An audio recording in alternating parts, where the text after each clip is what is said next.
Student, स्वागत है आप लोगों का आपके अपने चैनल यूपी परीक्षा में एक बार फिर एक नई वीडियो के साथ और नए टॉपिक के साथ। आज जो हमारी रिएक्शन है वो कौन सी है? एल्डोल संघनन, एल्डोल कंडेंसेशन।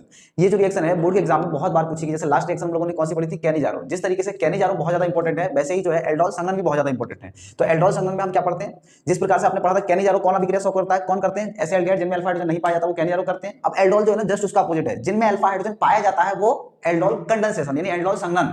एल्डोल संघनन का मतलब क्या है? यानी ये जो है ना, ये दो मॉलिक्यूल यानी इसके एल्डिहाइड के दो मॉलिक्यूल या कीटोन के दो, एल्डिहाइड और कीटोन दो, इनके दो मॉलिक्यूल आपस में कंडेंस होकर चिपक जाते हैं, एल्डोल बनाते हैं। इसमें एल्डिहाइड ग्रुप भी आ जाता है और OH ग्रुप भी आ जाता है, यानी एल्डोल बनाते हैं। और इस अभिक्रिया को इसी की वजह से हम क्या बोलते हैं? एल्डोल कंडेंसेशन, एल्डोल संघनन। तो कौन शो करते हैं? ऐसे एल्डिहाइड और कीटोन जिनमें अल्फा हाइड्रोजन पाया जाता है। और ये मैं आपको लास्ट लेक्चर में बताया हूं कि अल्फा हाइड्रोजन क्या होता है। किसी भी स्पेसिफिक ग्रुप से जब कोई कार्बन जुड़ा होगा उसको अल्फा कार्बन, उससे जुड़ा हुआ हाइड्रोजन को अल्फा हाइड्रोजन बोलते हैं। तो आइए हम रिएक्शन देखते हैं कि हमारा जो एल्डोल कंडेंसेशन है, एल्डोल कंडेंसेशन यानी एल्डोल संघनन जो अभिक्रिया है वो कौन शो करता है? एल्डोल संघनन जो है वो कौन शो करता है?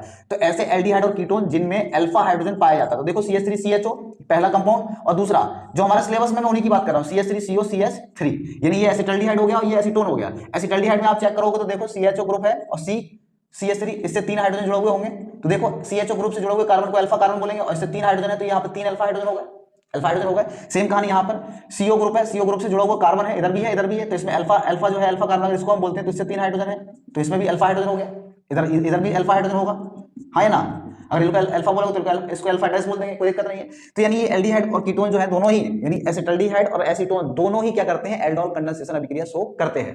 अब ये जो करते हैं तो करते क्या है, क्या बनाएंगे, तो उसी को हम पढ़ते हैं। तो देखिए सबसे पहले आपको कंडीशन पता होना चाहिए कौन करता है और कौन नहीं करता है। पता है कौन करता है और कौन नहीं करता है, ठीक। तो एल्डोल कौन शो करेगा? जिनमें अल्फा हाइड्रोजन पाया जाएगा, जिनमें अल्फा हाइड्रोजन पाया जाएगा वो एल्डोल शो करेंगे, और जिनमें अल्फा हाइड्रोजन नहीं पाया जाएगा वो कैनिजारो शो करेंगे। ओके, तो हम पढ़ते हैं इसमें क्या होता है। तो मैं आपको एसिटाल्डिहाइड की एक रिएक्शन करा के दिखाता हूं। जब अभी हिंदी देखो, हिंदी आप लोग हिंदी के पीछे बहुत भागते हो।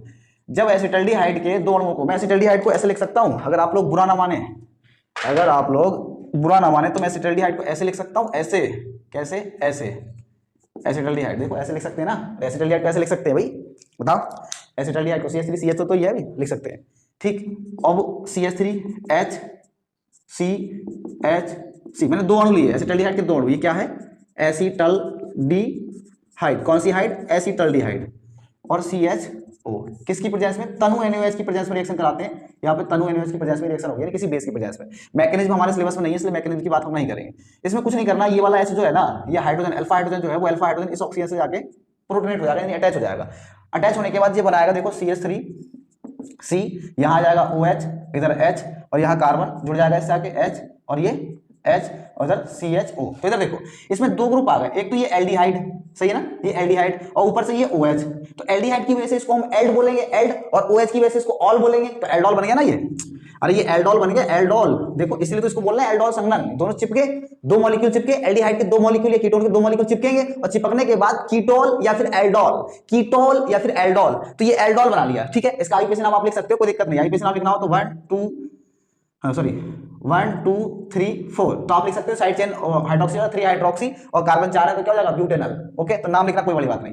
ये तो बन गया एल्डोल, इसकी वजह से इसको एल्डोल कंडेंसेशन कह रहा है। बट अगर आपसे इसके आगे की रिएक्शन पूछता है, उधर स्पेस दिख नहीं रहा होगा इसलिए इधर लिखता हूं, अगर इससे आगे पूछे तो इसको गर्म कर दो।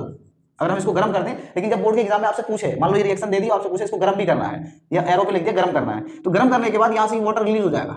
इसको अगर हीटिंग करेंगे ना तो ये वाटर जो है यहाँ से पानी निकल जाएगा, और पानी निकलने के बाद ये जो कंपाउंड बनेगा कुछ ऐसा बनेगा, CH3C, यहाँ आ जाएगा डबल बॉन्ड, इधर चै, और इधर भी चै, और इधर CHO। इसका आईपीसी नाम आप लिख लोगे, इसका आईपीसी नाम लिख लोगे। तो आईपीसी नाम लिखना आप लोगों को आता होगा, इनके नाम लिख के आप खुद बताओ कमेंट करके। नहीं आता तो हमसे पूछ लेना, हम कमेंट में बता देंगे कि नाम क्या होगा। पहले आप लोग बताइए, हो गया।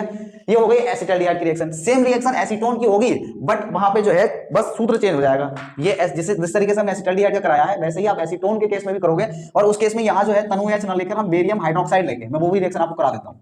देखो एसीटोन वाली रिएक्शन भी आप देख लो, नहीं तो कहोगे कि एक रिएक्शन करा दी। दोनों करा देते हैं, दोनों एल्डोल कंडेंसेशन बनाते हैं, और आपके बोर्ड के एग्जाम के लिए दोनों इंपॉर्टेंट है। देखो CH3CO, मैं इसको ऐसे स्टाइल में लिखता हूँ, स्टाइल में, बॉम्बे स्टाइल में रहने का, एसीटान, ठीक है। और एसीटोन को एक बार ऐसे लिख लेते हैं, कैसे? ऐसे, ऐसे, कैसे? ऐसे। ओके, अब इधर देखो फिर से किसकी प्रेजेंस में रिएक्शन होगी? किसकी प्रेजेंस में? बेरियम हाइड्रोक्साइड BaOH का होल ट्वाइस, इसकी प्रेजेंस में करानी है रिएक्शन फाइनल हो जाएगी। यहाँ पर बेरियम हाइड्रोक्साइड, तो इसकी हिंदी देखो, जब एसीटोन के दो अणुओं की क्रिया बेरियम हाइड्रोक्साइड की प्रेजेंस में कराते हैं तो कीटोल बनता है। क्या बनता है? कीटो और ऑल ग्रुप बनेगा, और इस क्रिया को हम क्या कहेंगे? एल्डोल कंडेंसेशन कहेंगे। दो अणु संयुक्त होकर कीटोल बनाते हैं और इस क्रिया को क्या कहेंगे? एल्डोल संघनन कहेंगे। कौन सो करते हैं? जिनमें अल्फा हाइड्रोजन पाया जाता है। वेरी गुड, शाबाश।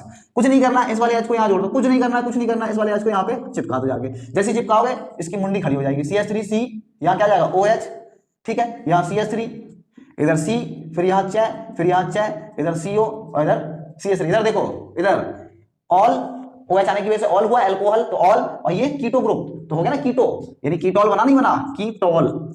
कीटोल, इसलिए तो ऑल बोल रहा है, एल्डिहाइड यानी कीटो और ऑल दोनों जुड़ गए, तो यानी एल्डोल कंडेंसेशन में दो अणु जुड़ जाते हैं। कंडेंसेशन, कंडेंस मींस होता है चिपकना, चिपक जाते हैं, दो अणु चिपक के कीटोल बनाएंगे या एल्डोल बनाएंगे, इसलिए इसको हम क्या बोल रहे हैं? Aldol condensation. हिंदी लिखना कोई बड़ी बात नहीं है, हिंदी आराम से आप लिख सकते हो। ऐसे एल्डिहाइड और कीटोन जिनमें अल्फा हाइड्रोजन पाया जाता है वो एल्डोल कंडेंसेशन अभिक्रिया प्रदर्शित करते हैं। उनके दो एग्जांपल आप दोनों छाप दोगे वाले, एक एसिटाल्डिहाइड वाला और एक एसीटोन वाला। अगर इससे आगे आपसे पूछता है तो इसको आप गर्म कर दो, और जैसे ही गर्म करोगे फिर से क्या हो जाएगा? पानी निकल जाएगा, और पानी निकलने के बाद CH3 C डबल बॉन्ड यहाँ जाएगा, जब हट जाएगा तो यहाँ से double bond C CO CH3, और इन पे हाइड्रोजन है तो हाइड्रोजन यहाँ भी लिख सकते हो आप, ऐसे बॉन्ड बना के भी दिखा सकते हो। हाइड्रोजन नहीं, यहाँ पे CH3 है, यहाँ CH3 इधर हाइड्रोजन है, ठीक है। इनका आईपीएसी नाम आप लोग कमेंट करके बताएंगे कि आईपीएसी नाम इसका क्या होगा, ठीक। काउंटिंग कर लेना, 1 2 3 4 5, ठीक है, 4 मिथिल करके लिख लेना, हो जाएगा नाम। ओके, नाम लिखना कोई बड़ी बात नहीं। तो हमारी ये भी रिएक्शन हो गई, हमने कैनिजारो पढ़ लिया, हमने एल्डोल कंडेंसेशन पढ़ लिया, ठीक है। तो मिलते हैं बहुत जल्दी एक नेक्स्ट लेक्चर में, नेक्स्ट इंपॉर्टेंट रिएक्शन में। जितनी भी रिएक्शन इंपॉर्टेंट है वो मैं आपको कराऊंगा, क्योंकि बोर्ड का एग्जाम आपके सिर पे है और आप लोगों के लिए ये सब बूस्टर का काम करेगा, आपकी जो है बहुत हेल्प करने वाली ये रिएक्शन है, ठीक है। मोस्ट इंपॉर्टेंट रिएक्शन ही करा रहा हूँ, जो आने के चांस ज्यादा है वही रिएक्शन हम पढ़ते हैं। मिलते हैं नेक्स्ट लेक्चर में एक नए रिएक्शन के साथ। थैंक यू, धन्यवाद।